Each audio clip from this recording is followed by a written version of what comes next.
토론을 위해서 학계, 산업계, 연구기관, 언론 이렇게 다양한 분야에서 최고의 전문가들을 모셨습니다. 그래서 토론 진행을 위해서 좌장으로 전 교육문화수석 김용승 가톨릭대 교수님께서 자리해 주셨습니다.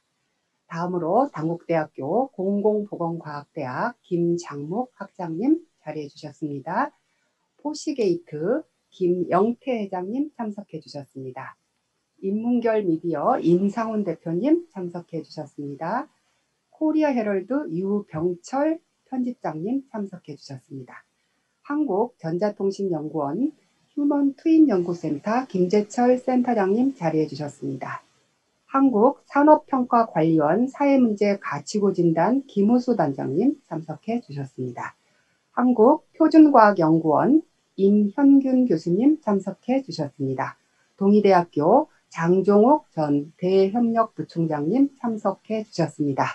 그럼 마이크를 좌장이신 김용승 교수님께 돌려드리겠습니다. 교수님 부탁드립니다.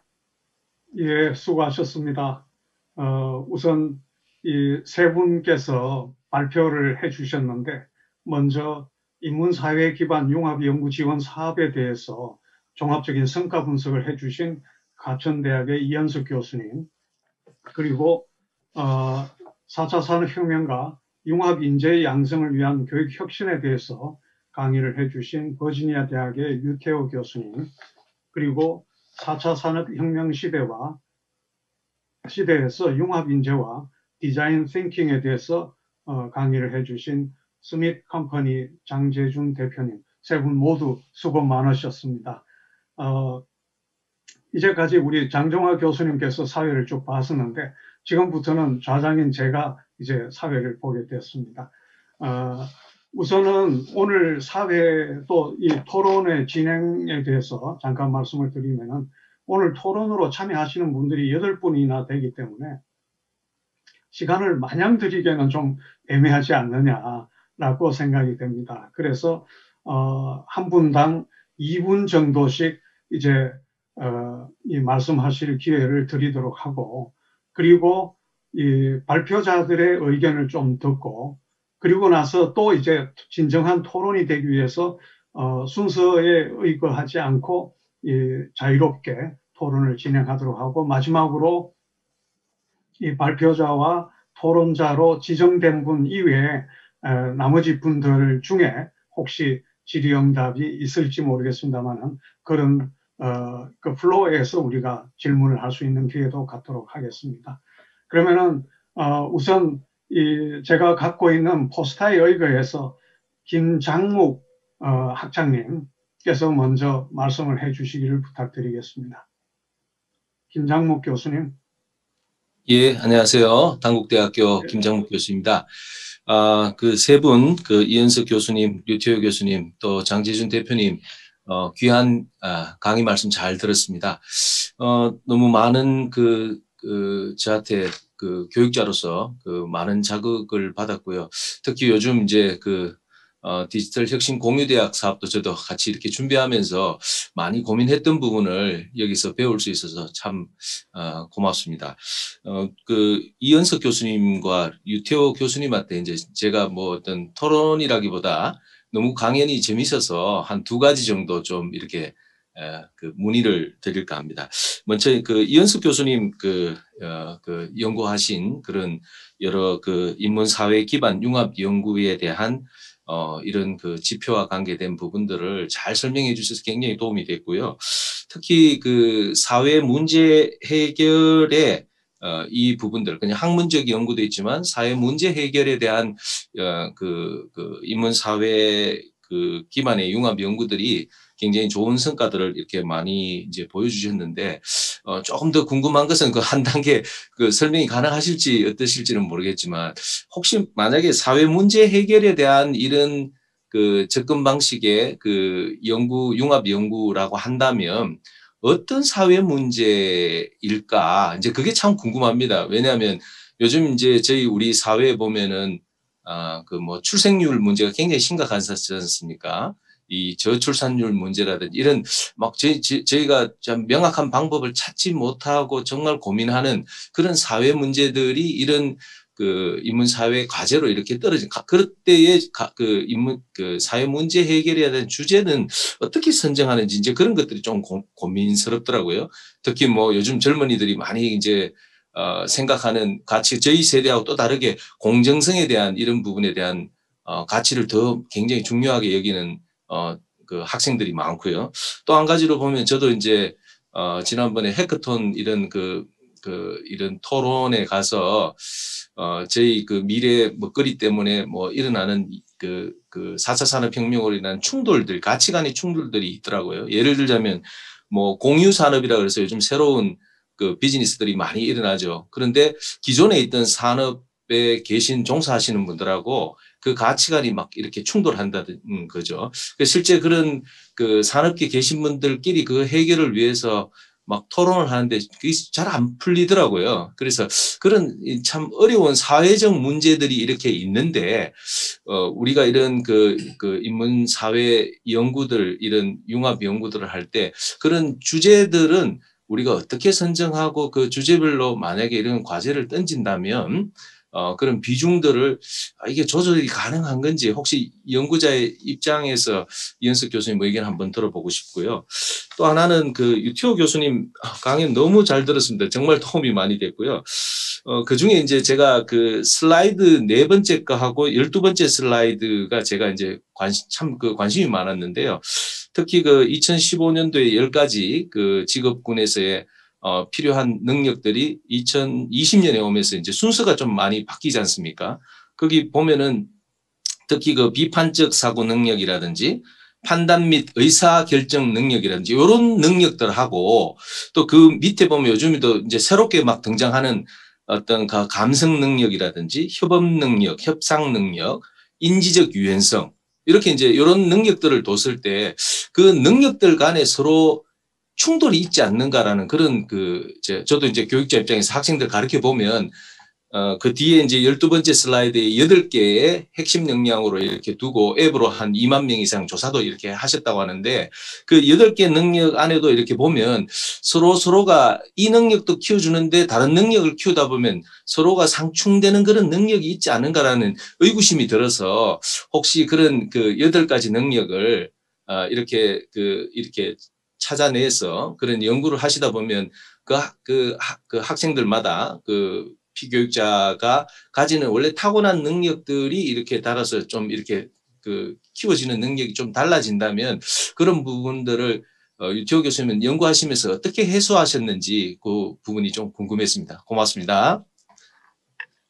예, 지금 우리 김장국 학장님께서 말씀을 주셨는데 일단 시간이 조금 길기도 하기도 하는데 근데 다른 분들 다 듣고 하려면은 발표자들께서 답변하기가 너무 혼란스러울 것 같아서 그 답변자께서 아주 간단하게 핵심만 좀 해주시면 좋을 것 같습니다. 우리 김장국 학장님께서는 이현석 교수인데 사회 문제가 어떻게 이제 만들어지고 설정이 되는지 여기 핵심이 이제 궁금하신 것 같고 우리 류태호 교수인데는 8개 능력 간에 상충이 될 수 있지도 않겠느냐.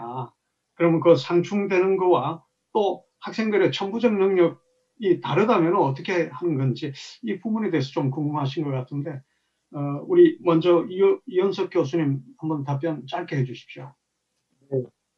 일단 학장님 김정욱 학장님께서 질문 주신 게 2가지로 이해가 되는데 첫 번째 한 가지는 과연 사회적 문제 해결 능력을 키우기 위한 연구자 입장에서 뭐가 필요한 것이냐라는 느낌이 있고요. 또 하나는 지금 연구를 하기 위해서 사회적 문제 해결형 연구 문제가 되게 성과도 그렇고 사회적인 그런 기여도도 높은데 그런 유형의 문제를 아젠다로 도출하기 위해서 어떻게 해야 되냐. 그걸 이제 그 차원으로 여쭤본 것 같아요. 예.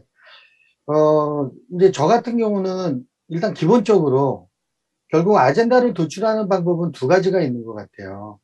일반적으로 연구자들이 이제 하는 얘기가 실제적으로 현재 각 학문 분야별로 사회적으로 어떤 문제가 있는지에 대한 그러한 문제점을 인식하고 그걸 가지고 관련 연구자들이 이제 모이는 거죠. 그게 이제 첫 번째고요. 그러니까 이제 융합 연구는 의도된 융합 연구가 있고 과제를 받기 위해서 우리가 모여서 머리를 싸매서 야 이거 핫하는데 한번 해보겠는데 라고 만들어지는 그림이 있고 그렇지 않고 아까 그 학장님 말씀하신 것처럼 기업의 그런 의사조율을 하기 위해서 가치관들을 갖다가 충돌되는 것을 어떻게 솔루션을 만들 것이냐. 그건 현재 있는 문제들이잖아요.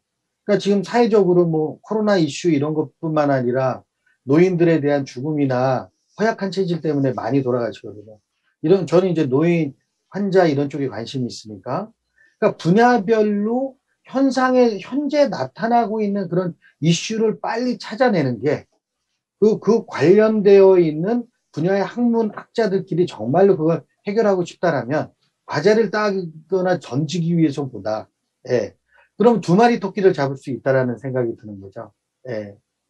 그래서 지금 앞질문과 뒷질문을 다 한꺼번에 뭐 이렇게 묶어서 말씀을 드리면 실제로 문제에 대한 도출이 진정성 있고 진지하게 접근을 해서 그거에 대한 해법을 찾기 위한 학문 간의 미팅이 필요한 거죠. 그러기 위해서는 어쨌든 모여서 술을 많이 먹어야 됩니다. 예. 예. 뭐 계속 이제 이 답변 시간도 이제 길어지고 있는데 그 류태영 교수님께서 간단하게 좀 답변을 해주시겠습니까?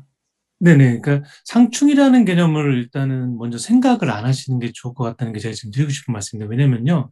이게 상충이라는 것 자체가 존재한다고 생각하는 것 자체가 우리가 역량을 어떻게 우리의 고정관념으로 바라보게 되는 거거든요. 그래서 그런 부분들을 조금 아예 열린 상태로 이 사람은 이렇구나, 저 사람은 저렇구나. 그러니까 예를 들어서 뭐 창의력과 뭐가 상충이 된단 말 이런 것들도 그냥 열린 상태로 바라보시는 게 제일 좋고요. 마지막으로 한 가지만 더 말씀드리면 예컨대 우리가 그 선천적 장애보다는 후천적 장애가 많거든요. 저희가 최근에 하는 연구들은 이미 갖고 태어난 역량에 대한 거를 장애가 입었을 때는 어떻게 재평가할 것인가 이런 부분에 대한 연구들을 진행하고 있어요. 그래서 그런 부분들을 생각해 보시면 우리가 이 상충에 대한 개념도 좀 열린 상태로 좀 생각하시면 좀 좋을 것 같습니다.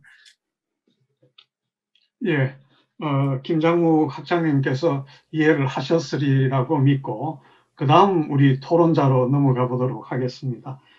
두 번째로는 김영태 포시게이트 회장님이신데 질문을 해주십시오. 네, 김영태 회장님. 예, 김영태 회장님, 예, 잠시. 네, 제가 음소거 상태입니다. 예, 말씀해 네, 주시죠. 포시게이트 김영태입니다. 안녕하세요. 근데 저는 산업계 의견을 말씀드리기 위해서 참석을 했고요. 지금 현재는 4차 산업혁명에 관련된 중소기업을 7개 정도 운영하고 있습니다.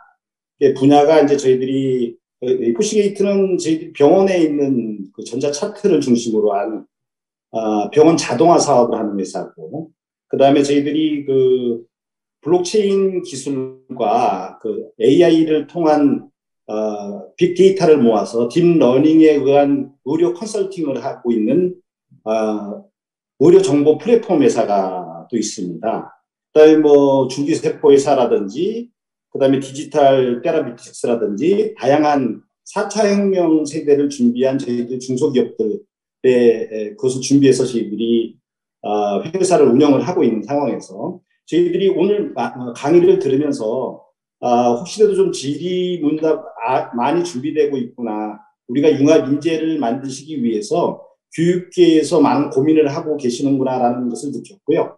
지금 시간이 짧은 관계로 저희들은 그 세 분 강의해 주신 강의 너무 감명 깊게 많이 들었고, 혹시 의문점이나 이런 것이 있으면 따로 저희들이 이메일로 말씀을 드리도록 하고, 제가 할 수 있는 일은 여러분들 학문 연구하시는 그 분야를 산업계에서 어떻게 저희들이 연결을 할 것인가라는 걸 고민을 하고, 오늘 저희 산업계에서 어떤 인재들을 필요로 하는지에 대한 얘기를 나눴으면 해서 참석을 하고 있습니다.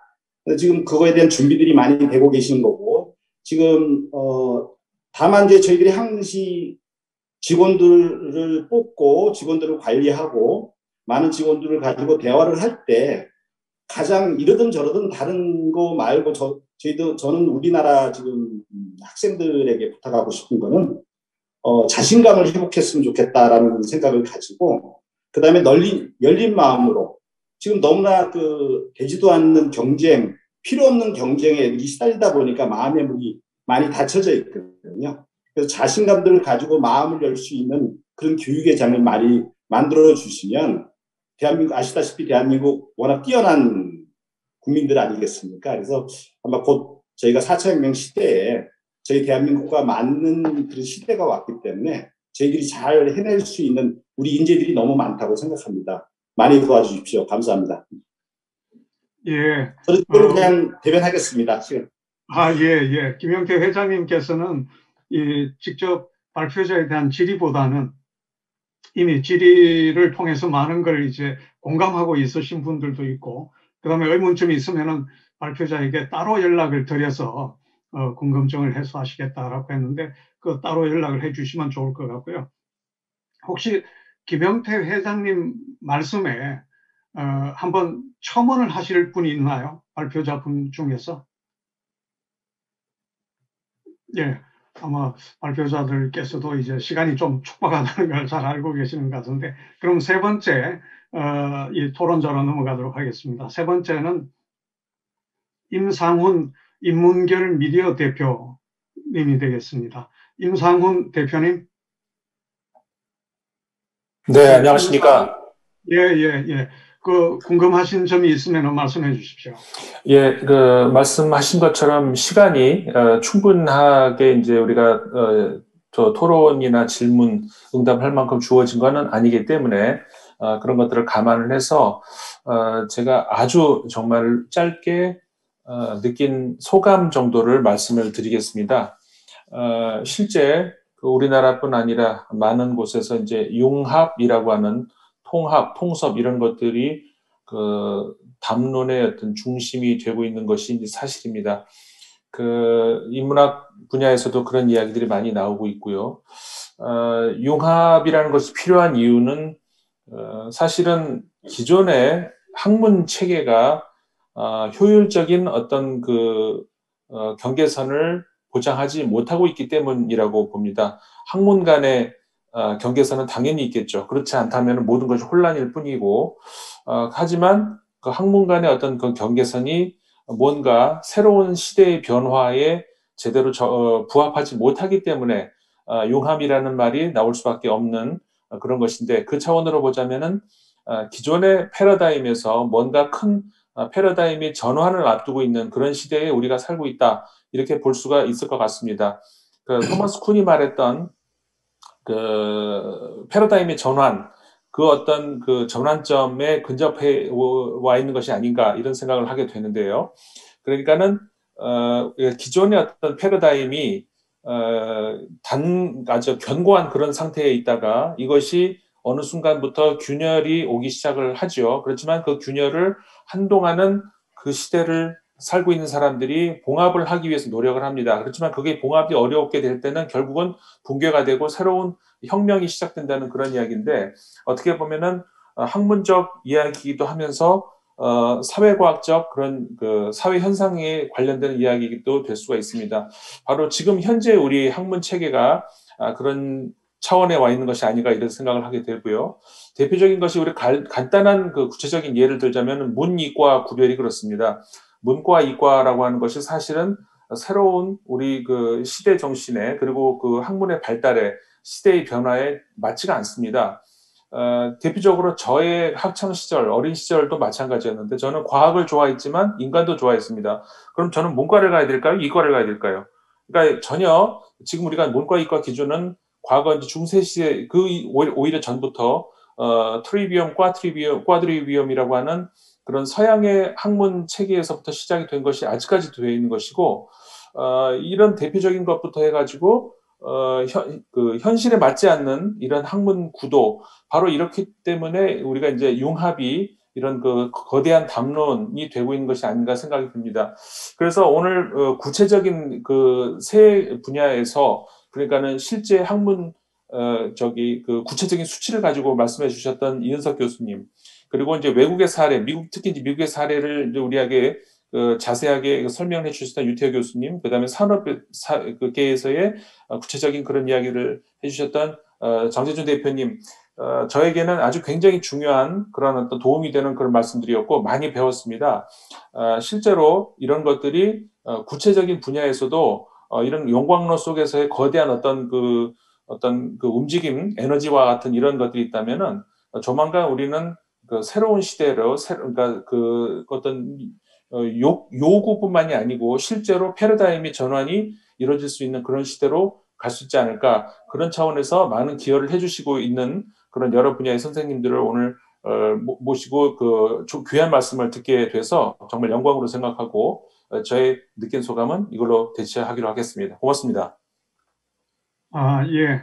우리 임상훈 대표께서도 소감 말씀으로 이제 가름을 하셨는데, 혹시 세 분 발표자 중에서 이 임상훈 대표님 말씀에 대해서 첨언하실 분이 있으신가요? 예, 없으시면은 네 번째 토론자로 넘어가도록 하겠습니다. 네 번째 토론자의 경우는 유병철 코리아 헤럴드 편집장님이 되겠습니다. 유병철 편집장님. 예. 예. 저는 이거 좀 들으면서요, 사실 뭐 이렇게 공부를 현장에 있는 사람이고 공부를 오래 하지 못해가지고 익숙치 않은데, 세미나나 포럼 같은 게. 근데 진짜 간만에 막 빼곡하게 받아 적으면서 볼 정도로 많이 얘기를 들었습니다. 그 인문사회 기반 융합 연구가 왜 중요한지 그 현실에 대해서 이은숙 교수님 설명하신 거 흥미로웠고요. 그다음에 유태호 교수님 융합 인재 교육 혁신, 그다음에 장재준 대표님의 디자인 싱킹도 흥미로웠는데,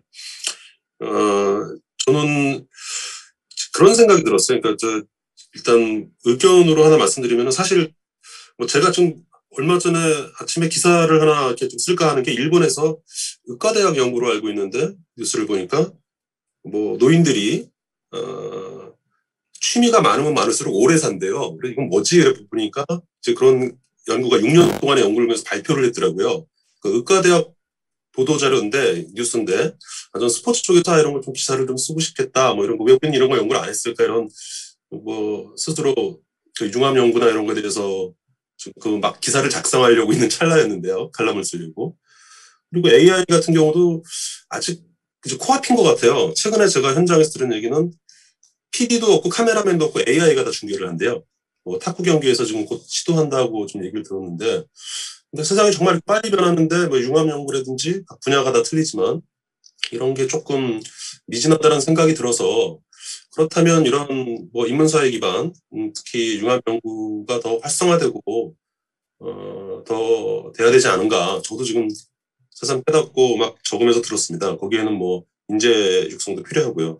그래서 제가 좀 드리고 싶은 거는 이런 겁니다. 그러니까 옛날에 신입생인가 스피노자가 그랬다고 그러더라고요. 깊게 파기 위해서는 넓게 파야 된다고. 그게 지금 우리 식으로 얘기하면은 융합 이런 거랑 연결되는 것 같은데, 이 넓게 파는 것도 이공 분야, 그러니까 융합 연구가 넓게 파는 것도 한쪽으로 치우쳐진 느낌이에요. 이공 분야로. 인문사회 기반으로가 좀 약하다는 뜻이죠. 그래서 제가 드리고 싶은 질문은, 뭐 저는 이제 언론하고 스포츠 쪽이 전공인데, 이 좀 홍보를 좀 더 강화해야 되지 않을까가 제 의견인데, 그렇다면 이런 그 방점이 이공 분야로 좀 융합 연구가 쏠려 있는 것을 지금 이은석 교수님 연구처럼 제안도 많이 주셨는데, 인문사회 기반 융합 연구 쪽으로 좀 뭐 정책 결정자들한테, 제가 이제 현장에 있다 보니까 그런 걸 이끌어내기 위해서는 어떤 게 필요하느냐. 뭐 제가 미디어에 있으니까 제 짧은 과문한 입장에서는 뭐 기사가 좀 더 많이 나왔으면 좋겠는데 적극적으로 좀 알리고, 그 아까 말씀드린 일본의 취미와 노인 그런 기사들처럼. 그래서 저는 이은석 교수님이나 아니면 우리 노영희 센터장님들한테 인문사회 기반 융합 연구 분야에 좀 좋은 제안도 많이 하셨고 현실에 대한 분석도 꼼꼼하게 해주셨는데, 어떻게 하면 이런 것들을 현실에 좀 반영할 수 있을지, 그거를 조금 현실적인 좀 질문을 드리고 싶습니다. 아주 강연을 잘 들어서 개인적으로 감사합니다. 예, 우선 가천대 이현석 교수님 말씀해 주십시오. 네. 지금 어려운 질문을 주시는데 사실 제가 알고 있기로 우리 유병철 편집장님께서 스포츠 분야와 이쪽 분야에 되게 그런 홍보 더불어 연구에 관심이 많으셔서 그런 기여를 하고 계신 걸로 알고 있어요. 근데 이제 그런 측면에서 언론에 저희가 사회적 확산의 하나의 성과 중에 큰 지표가 언론이거든요. 얼마나 노출되어 있는가에 대한 부분.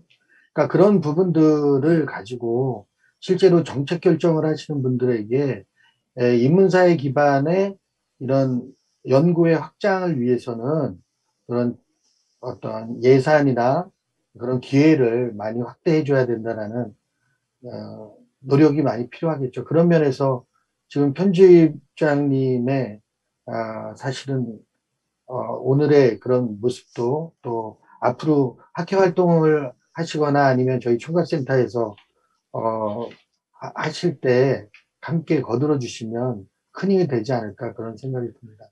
네, 감사합니다. 보니까 언론연합회 꽤 힘이 있으신 걸로 알고 있는데요. 이제 5번째 이 토론자로 넘어가기 전에 방금 우리 이현석 교수님도 말씀을 하셨지만은 실제 정부 쪽에서도 인문사회 연구 기반의 융복합 연구를 많이 하려고 노력은 하고 있습니다.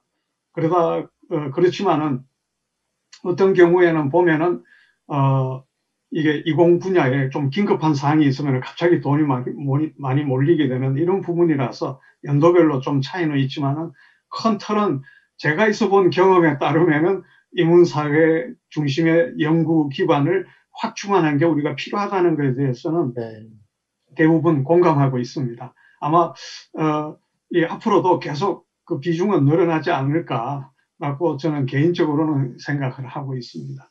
그러면은 5번째 이 토론자로 넘어가도록 하겠습니다. 김재철 우리 애트리 연구센터장님이 되겠습니다. 김재철 센터장님, 네, 말씀해 주시죠. 예, 한국전자통신연구원의 김재철입니다. 오늘 강의를 듣고 많은 걸 배운 전력 같습니다. 2가지 정도 말씀드리고 싶은데요.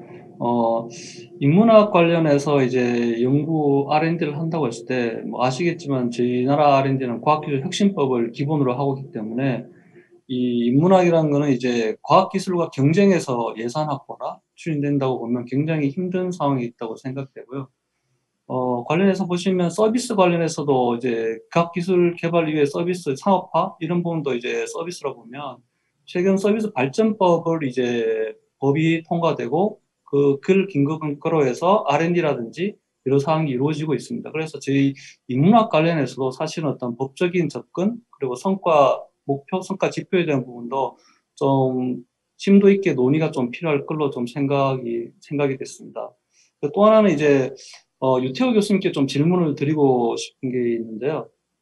다름이 아니라 이제 말씀해 주신 것처럼 이제 사회적 기술이나 인지적 능력 같은 부분 굉장히 이제 제가 저희 집 아이를 키우는 입장에서 굉장히 공감이 가고 있고요. 그런데 때로는 이제 저희가 이제 저는 융합은 이해라고 저 생각을 하고 있거든요. 최근에 융합을 해서 뭐 여러 분야의 기술을 동시에 가르쳐서 학습된 분이 융합이라고 생각해요. 저는 그렇게 본다기보다 한 분야에 집중한 분이 다른 분야를 충분히 이해할 수 있는 능력, 소통과 공감 능력으로 보면 교수님께서 말씀하신 사회적 기술과 인지적 능력 부분도 사실 어떻게 보면 다른 쪽에서 보면 사회에서 생존을 위한 어떤 기술적인 능력 그런 부분을 더 강화시키는 부분이 아닌가라고 좀 생각이 돼서요. 왜냐하면 때로는 저희가 보면 기술이 많이 발전되면 사람과 협업도 중요하지만 기계와 소통, 기계와 협업도 중요하다 보면 때로는 희생, 이해, 공감, 소통이 더 중요할 수도 있고 또 그런 부분도 빠지면 안 될 것 같은데요. 혹시 그런 부분에서 좀 어떻게 생각하는지 좀 질문을 좀 드리고 싶습니다. 예, 유태호 교수님 혹시 답변해 주시겠습니까? 네네. 이게 그 사회적 기술이나 인지적 능력이 그 기술적인 부분이라고 생각을 하신 부분이 조금 다시 생각해 주시면 좋을 것 같은 게요.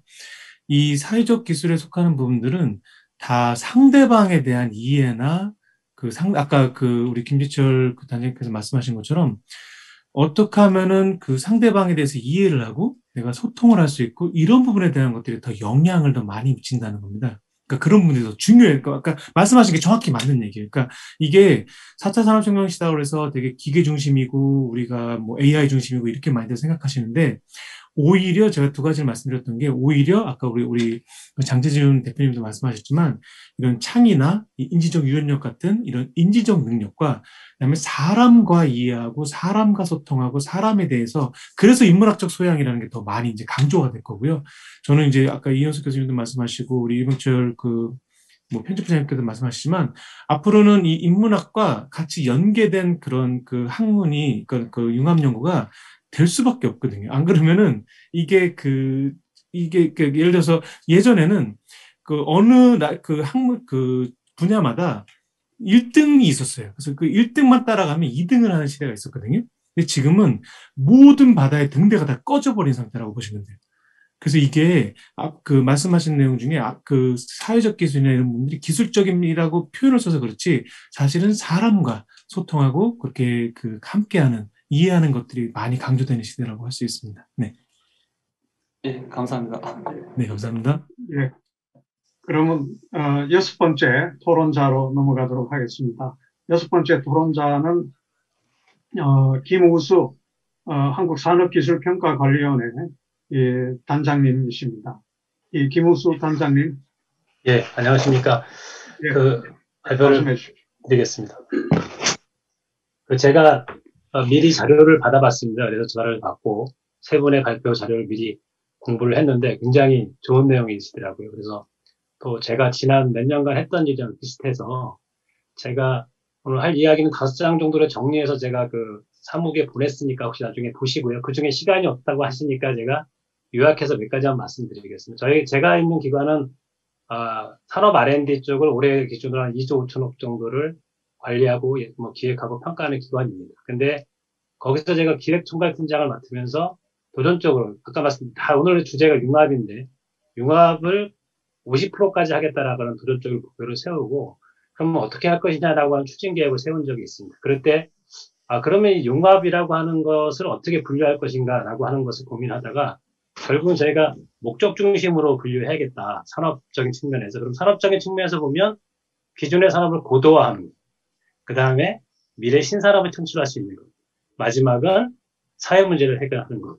왜냐하면 R&D의 또 다른 목적은 사회 문제를 해결하는 것도 있기 때문에. 그래서 제가 좀 이따 말씀드린 알키미스트에서는 그 자동차가 대부분의 공해를 일으킨다고 생각하지만 제가 획기적으로 미세먼지를 제거하는 자동차를 만들어보자 라고 하는 거를 기획해서 지금 하고 있고요. 그거에 맞게 그러면 기획 어떤 프레임도 좀 바꾸자. 그래서 자율차만 봐도 사실 요즘 차량용 반도체가 많이 문제가 되는데 반도체나 디스플레이나 다 같이 기획을 해야 되는데 저희가 지금 다 산업 중심으로 있다 보니 각각이 하는 거예요. 그래서 이거를 융합기획협의체라는 걸 묶어서 저희가 한 그런 체계를 세웠고요. 그 다음에 그걸 어떻게 평가할 것인가라고 하는 평가 기준까지 만들었습니다. 근데 그 다음에 한 일은 제가 아까 이은석 교수님 말씀하신 알키미스트 사업이라고 하는 것을 만들었는데 알키미스트는 아시겠지만 연금술사라고 하는 내용인데 연금술사가 금을 만들려고 했지만 금을 못 만들었습니다. 그렇지만 그 현대화학의 시초가 된 것처럼 성공 중심의 R&D에서 벗어나서 뭔가 실패할 수도 있지만 많은 산업적 파급 효과를 가진 기술 개발을 해보자라고 해서 저희가 산업부에서 최초로 했고 그 이후로 다른 부처에서도 많은 혁신도전 프로젝트니 하는 걸 하고 있습니다.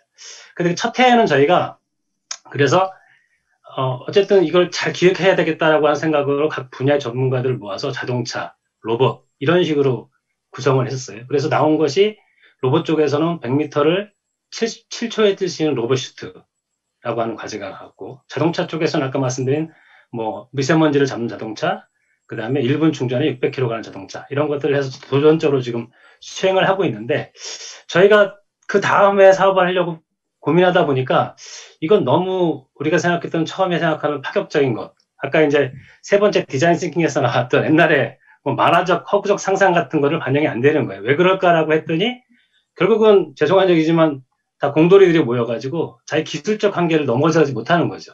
그래서 저희가 그 다음에는 이 그랜드 챌린지는 어떻게 구성했냐면 뭐 국립과학관장님, 그 다음에 미래학자, 그 다음에 SF 작가 이런 분들을 모아가지고 기술자들이랑 같이 기술 분열 안 하고 따로 모았습니다. 그래서 나왔던 것이 뭐냐면 슈퍼보드, 나라라 슈퍼보드처럼 오프 더 그라운드 모빌리티, 땅 위에서 서서 다닐 수 있는 모빌. 근데 이거를 기술분들한테 얘기하면 안 된다고 얘기해요. 이게 띄울 수 있는 동력이 없다. 뭐 자기력이나 이런 걸 해야 되는데 절대 안 된다고 합니다. 근데 저희가 그거를 어쨌든 아니 그거는 저희가 한번 해보고 어떤 아이디어가 나올 줄 한번 보자라고 제안했거든요. 그래서 큰 의미가 있었던 건 그다음에 그걸 하면서 몇 년간 SF 소설, 그다음에 70년대부터 영화 이런 것들을 다 분석을 해가지고 거기에 나온 미래 모습을 저희가 제공을 하고 또 일반인들에게 아이디어 경진대회도 하고 그다음에 그거가 끝나고 나서는 제가 마지막으로 하고 온 거는 2050년대 미래상에 대한 거를 하다가 왔는데 그런 것들을 해보면 결국 우리가 미래에 어떤 것을 해야 될지가 좀 보이는 것 같고 거기서 중요한 거는 아까 이인석 교수님도 말씀드렸고 앞에 분들도 말씀하셨지만 인문학적 소양이 굉장히 중요합니다. 왜냐하면 이 기술적 소양을 가진 분들 저도 그렇지만 어떤 한계가 좀 있는 것 같고요. 그다음에 이 이공계 쪽에서는 뭐 김재철 사장님도 아시다시피 융합 연구라든지 이런 것이 활발하게 되는데 오히려 인문학에서는 뭐 예산이라든지 이런 것 때문에 조금 소극적이신 것 같아요. 근데 그런 것들이 아까 이제 김재철 박사님도 얘기했지만 좀 같이 융합해서 하면 할 수 있는 룸들이 더 많이 생길 수 있지 않을까 라는 생각이 들고 마지막으로 제가 이제 또 하나는 작년에 그런 걸 하다 보니까 이런 얘기를 하더라고요. 이제 직업에 대한 얘기인데 결국은 융합을 해서 인재를 키우면 그 직업으로 이어져야 되는 거기 때문에 직업의 관점에서 좀 창직이라고 하는 관점에서 좀 봐야 될 것 같고 로봇만 해도 로봇이 이렇게 대체하기 때문에 학자들이 이야기하는 그 걱정이 아니라 그 세금 문제를 이야기하더라고요. 왜냐하면 공장의 노동자가 없어지면 세금을 로봇은 안 낼 테니까 그러면 총 생산량에 대해서 세금을 매겨야 될 거냐 뭐 이런 것들이 좀 더 고민이 되고 그 다음에 그렇지만 또 다른 직업들도 많이 생길 거라는 거죠. 그렇기 때문에 그런 부분까지 같이 검토하면 어떨까라고 싶고 오늘 같은 발표는 정말 매우 의미 있고 시대적인 어떤 흐름이라고 생각합니다. 이상 마치겠습니다. 예, 김은수 단장님, 혹시 가천대 이현숙 교수님 뭐 말씀하실 게 있으신가요? 인문적으로 많이 말씀을 주셔가지고 예, 없으시면은 방금 이 로봇으로 대체하면은 세금이 어떻게 될까 하는 말씀을 하셨는데 제가 경제학이면서 재정학입니다. 그 세금 문제를 가지고 내가 박사학위를 땄는데 사람이 줄어도 절대 세금은 줄지 않습니다. 세금은 부가가치 창출에 대한 과세로 하면은 되기 때문에 그래서 소위 로봇세라고 하는데 저는 이미 오래전부터 로봇의 도입을 이제 주장하는 사람인데 사람이 주는 게 될 수밖에 없습니다. 왜냐하면 로봇보다 생산력이 떨어지면은 기업주의 입장에서는 로봇을 더 고용하고 싶어 하는 부분이니까요. 그래서 세금 주는 거는 다 해결이 됩니다. 걱정 안 하셔도 될 것 같다는 생각이고, 예, 오늘 주제와 관계없기 때문에 7번째 토론자로 넘어가도록 하겠습니다. 7번째 토론자분은 임현균 그 한국표준과학연구원 캠퍼스 교수님이신데 임현준 교수님, 예, 임현준 교수님, 네네. 예, 말씀해 주십시오. 네, 이름이 임현균입니다. 제가 현준으로 발음하시는 분이 많아서. 임현균, 예, 예. 네, 저도 최근에 시상식 받으신 분처럼 용서를 해드리겠습니다. 저는 다른 측면에서 한번 또 융합 문제를 한번 토의를 했으면 좋겠는데요. 아까 이현석 교수님이 융합을 잘하기 위해서는 술을 많이 먹어야 된다고 하셨는데 저는 적극적으로 찬성을 하고요. 그만큼 우리가 서로 소통하기 위해서는 상대방의 언어를 알아야 되는데 실제로는 다학제를 하기 위해서 다른 학문에 대한 이해도가 매우 떨어진 상태에서 합치기 때문에 문제로 드러나는 것이 혼합밖에 안 되죠. 사실 융합이라고 하는 것은 서로가 알고 있는 깊은 내용을 서로 이렇게 매칭을 시켜야 되는데 못하니까 어려워집니다. 그래서 제가 저는 이제 의공학을 전공하고 생체학을 했는데요. 그러다 보니까 기계공학을 공부하고 나중에 의학을 접목을 시켜서 새로운 제품이나 분석이나 측정을 합니다. 그런데 미국에서 제일 유명한 의공학회가 뭐냐면 EMBS라고 하는 겁니다. BMES네, BMES. BMES라고 하는 것이 미국 국내 의공학회인데 거기서 특이하게도 학부 학생들이 와서 경연도 하고 그러거든요. 근데 교수님들이 늘 해마다 개수를 늘릴래 말래를 가지고 고민을 하세요. 학과가 많지 않습니다. 100개가 안 됩니다. 미국의 전체 학교가 2,000개 정도가 넘는데요. 그 중에 100개가 안 되는 거는 아마 의공학과가 굉장히 유일하거나 이렇게 안 되는 과정이 합니다. 근데 고민이 그겁니다. 이게 기계공학을 열심히 혹은 공학을 열심히 한 사람들을 만들어내면 쓸모가 있는데요.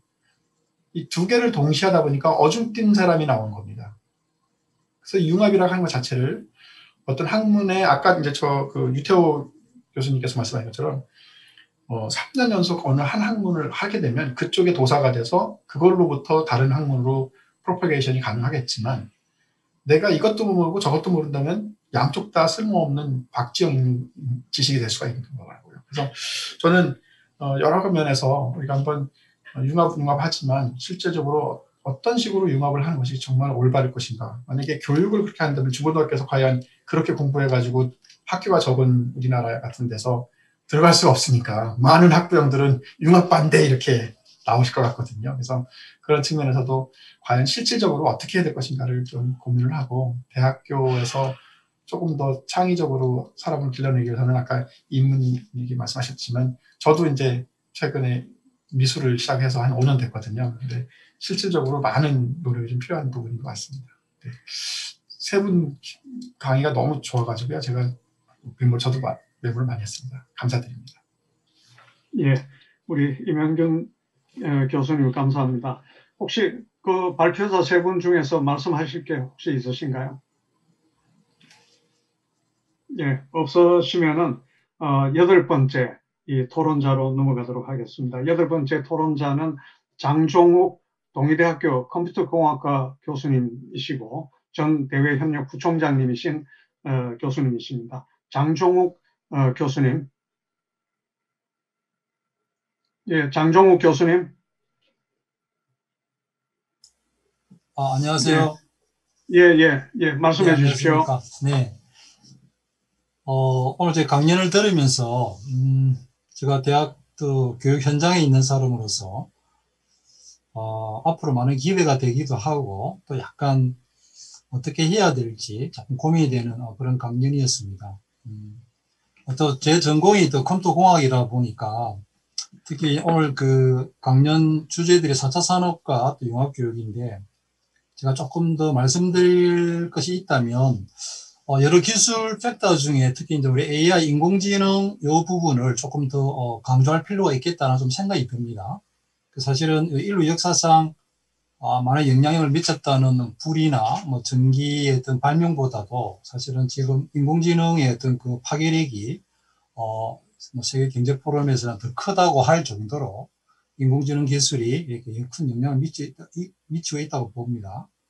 그런 차원에서 볼 때 저희들이 그 대학에서나 또 각 초중고에서 어떻게 이게 또 대비한 교육들을 해야 될 것인가를 좀 많이 더 고민해야 되는 그런 시간인 것 같습니다.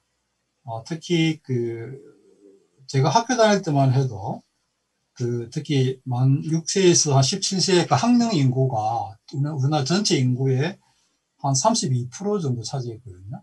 근데 지금은 2019년 통계청에 근거하면 학령 인구가 우리나라 전체 인구의 9.8%밖에 안 됩니다. 결국은 10% 미만의 인구가 학생들인데요. 어쩌면 굉장히 소수가 된 것이죠. 그렇단 말은 어쩌면 지금 우리가 어떤 대량 생산에 근거했던 기준의 어떤 선별, 그러니까 어떤 구분하기 위한, 줄 세우기 위한 어떤 교육보다는 이제는 그 적은 인구를 생각할 뿐만 아니라 요즘은 실질적으로 그들에게 어찌 보면 개인에 맞는 어떤 그런 교육 시스템, 개인화, 어찌 보면 개인의 환경에 맞는, 개인의 능력에 맞는 그런 교육 시스템들을 실제 좀 도입을 해야 되지 않겠나 하는 그런 생각이 듭니다. 물론, 교육부나 여러 부분에서 생각을 하고 계시겠지만, 특히 오늘 참여했던 모든 강연자나 토론자들 분들, 현지에서, 그냥 이렇게 총론에서는 이렇게 해야만 된다 하지만, 좀 강론에 들어가서는 실질적으로 어떻게 해야 될 것인가, 이런 면들을 조금 더 고민하는 그런 시간을 가졌으면 어떨까 생각해 봅니다. 네, 이상 일단 마치겠습니다. 예, 감사합니다. 지금까지 우리 지정 토론자 분들께서는 다 이제 말씀도 하시고 궁금한 게 있으시면은 질문도 해주시고 했는데 혹시 지금 화면을 보니까 참가자가 30명으로 되어 있는데 지금 발표자와 토론자 이외에 질문을 하거나 의견을 말씀하고 싶으신 분이 있으신가요? 있으시면은 비디오와 오디오를 켜고 말씀을 해주시면 좋은데 혹시 있으시면은 비디오부터 먼저 켜주십시오.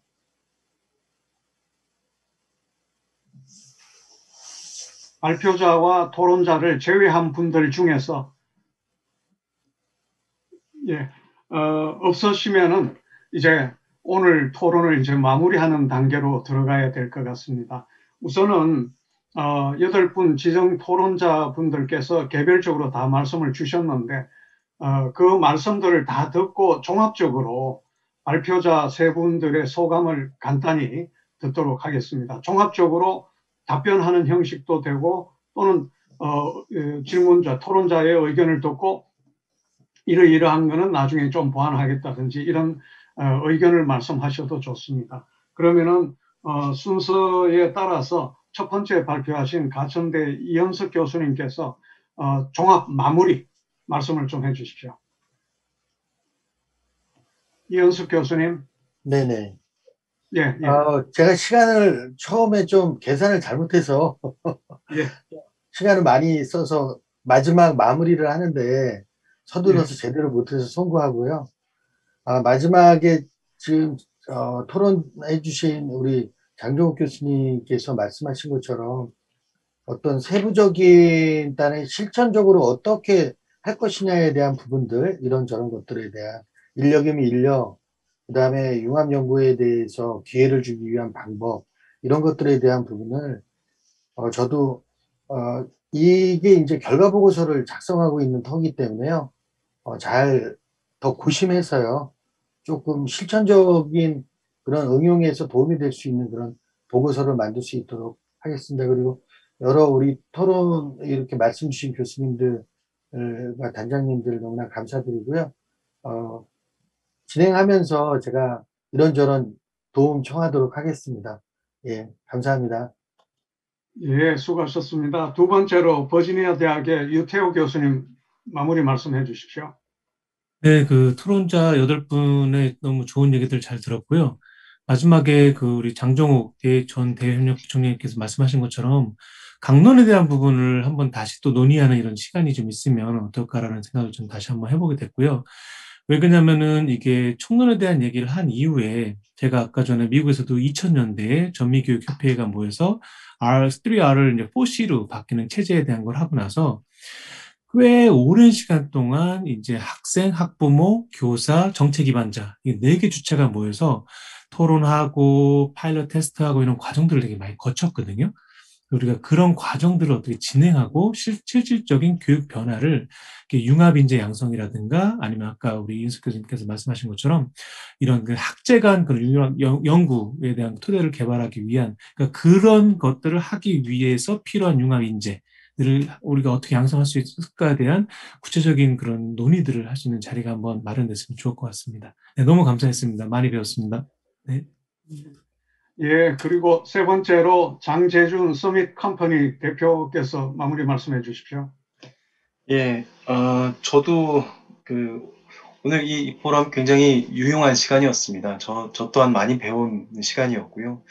또 인문학적인 접근을 통해서 4차 산업혁명과 관련된 어떤 기술적인 융합, 이런 것들이 어떤 목표를 가지고 진행이 되어야 하는지, 저같이 또 창의와 관련된 부분들을 연구하는 그 사람들은 또 어떤 연구를 더 해야 되는지 좀 많이 깨달을 수 있는 시간이었던 것 같습니다. 예, 결국 저는 이제 4차 산업혁명이 기술적인 부분을 굉장히 많이 얘기를 하다 보니까 마치 기술이 전부인 것처럼 얘기가 되고 있는데 사실 기술이 발전하는 이유는 인간 때문이라고 생각합니다. 인간이 사실 인간이 하기 적합하지 않은 일들을 그동안 인간들이 많이 해왔거든요. 그런 일들을 하면서 사람들이 더 행복을 느끼지 못하는 현상들이 있었고요. 결국 기술 발전은 또 4차 산업혁명과 같은 기술이 어떤 발전하는 혁신의 시기는 결국 인간에게 맞춰줘야 된다고 생각합니다. 결국 인간의 행복에 맞춰줘야 되고, 그러기 위해서는 지금까지 우리가 배워왔고 또 우리가 이제 누려왔던 것들, 또 앞으로 누려야 될 것들에 대해서 한번 인간중심적으로 생각을 접근을 해야 되지 않을까, 그런 생각을 좀 더 깊이 하는 그런 시간이었고요. 예, 앞으로 저는 이제 디자인을, 인공지능 기술을 가지고 디자인을 어떻게 효율적으로 할 수 있을까, 혁신적으로 할 수 있을까를 연구하고 있는데요. 그런 부분에서 혹시 같이 좀 도움을 주시거나 아니면 뭔가 같이 좀 조인할 게 있겠다라고 생각하시는 분이 있으시면 연락을 한번 주셨으면 좋겠습니다. 네, 오늘 너무 감사한 시간이었고요. 또 이런 시간이 있으면 제가 또 참여해서 또 보고 싶습니다. 예, 조금 너무 감사드립니다. 예, 감사합니다. 예, 오늘 3분 발표 또 8분 토론자 말씀들 다 소중하게 잘 들은 것 같습니다. 사실 우리가 그동안 융합 연구가 이공 분야를 중심으로 이루어져 왔던 것은 사실입니다. 그리고 오늘 발표를 해주신 내용들이 대체적으로 인문사회 기반, 인간 중심의 융합 연구도 중요하다, 또 확산되어야 한다라는 취지에서 말씀들을 많이 해주셨는데, 이 부분은 오늘 발표해 주시는 분들이나 토론자나 또는 이제 참가자 모두 다 공감하리라고 생각을 하고 있습니다. 앞으로도 4차 산업혁명이 계속 심화되고 발전을 할 때라도 인간 중심의 이 융복합 연구가 지속적으로 이루어져서 결국은 인간에게 도움이 되는 사회가 되는, 또 인간다운 사회가 되는 이런 쪽으로 진전이 되었으면 하는 바람입니다. 그럼 제가 맡은 이 좌장의 역할은 마치고 장종하 교수님께 마이크를 넘기도록 하겠습니다. 장종하 교수님. 예. 감사합니다. 오늘 지금 줌 여기에는 30여 명이 접속해 있지만 사실 이게 지금 실시간으로 유튜브를 통해서 나가고 있습니다. 그래서 유튜브에서는 훨씬 더 많은 인원들이 지금 시청을 하고 있고요. 그래서 오늘 발제와 이 뜨거운 토론, 이것을 통해서 저도 이 시대를 살아가는 지혜를 배우게 되었습니다. 주제 발표와 토론을 참석해 주신 발제자분, 그리고 자장님, 그리고 토론자님들께 다시 한번 감사의 말씀을 올립니다.